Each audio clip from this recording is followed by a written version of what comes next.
This is Cosmo. He's a mobile manipulator. He can drive around the world. He can see you. He can recognize you. A character who actually understands who you are and what role you play in his world. Look at you.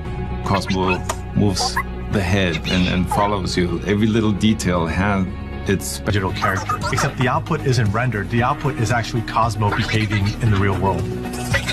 We've been looking for ways.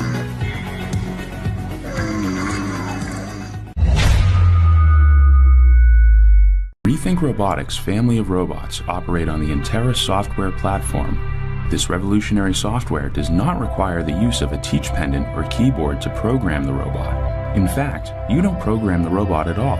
With our smart, collaborative robots, all you need to do is move the arms through the motions to train it how to do a task. You train by demonstration. There are a few simple buttons on the arm and on the robot's wrist. We call it the cuff, which allows you to train a task. On the robot's cuff, there is a sensor which lets the robot know you are ready to work with it. When you grab it, the arm goes into a zero-gravity mode, which allows you to effortlessly move the arm through the workspace, show it what you want it to do, and then it's as easy as hitting run and the robot will go to work. This simple train by demonstration means you don't need to hire employees with special programming skills. Your existing staff can train and deploy our robots. Isn't it time to rethink robot programming?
Games are kind of microcosm of the outside world. That's why games were invented. That's why humans find it fun to play. There's a rich history of computers tackling board games.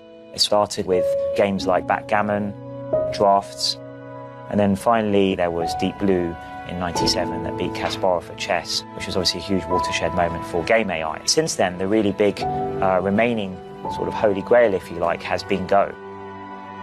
In chess, the number of possible moves is about 20 for the average position. In Go, it's about 200. Another way of viewing the complexity of Go is that the number of possible configurations of the board is more than the number of atoms in the universe. If you ask a great Go player why they played a particular move, sometimes they'll just tell you it felt right. So the one way you can think of it is that Go is a much more intuitive game, whereas chess is a much more logic-based game. AlphaGo is our program to actually try and crack Go. We played the European champion Fan Wei in a 5-game match. We have an estimate of how strong a program is, but of course you never know. When you play a human player, they do all sorts of very interesting creative things that your programs don't necessarily do. So there's always an unknown. When we play the first game, I lose. Interesting. I think he was a bit stunned after the first game, and I think he was unsure as to whether he hadn't prepared enough or whether the program was really strong. I think after first game, maybe he don't like fight. He like play slowly, so it's why begin the second game, I fight. Do mistakes sometimes. Give me confidence. I think maybe I'm right. It's why for another game I fight all the time. Now it's complicated. But I lose all my game. AlphaGo won 5-0, which is the first time ever a program has beaten a professional player. The way I see where we are now is that we've beaten the European champion now, and the next step for us is to try and challenge the legendary player Lee Sedol, who you can think of as the Roger Federer of Go. We always used to talk about, well, if we could eventually crack Go and have a program that could beat the world champion, then we must have invented some generic, general-purpose algorithm. So maybe we're on the cusp of all of that. And we're very excited about it, but it is just one rung on the ladder towards solving artificial intelligence. I believe that neural networks should work better than the dumb existing technology that's basically just table lookup. And then in 2009, 2 of my students, with a little input from me, got it working better. And the first time it just worked a little bit better, but then it was obvious that this could be developed to something that worked much better. The brain has these gazillions of neurons all computing in parallel, and all of the knowledge in the brain It's in the strength of the connection between neurons. What I mean by a neural net is something that's simulated on a conventional computer, but is designed to work in very, very roughly the same way as the brain. So until quite recently, people got features by hand engineering them. They looked at sound waves and they did Fourier analysis and they tried to figure out what features should we feed to the pattern recognition system.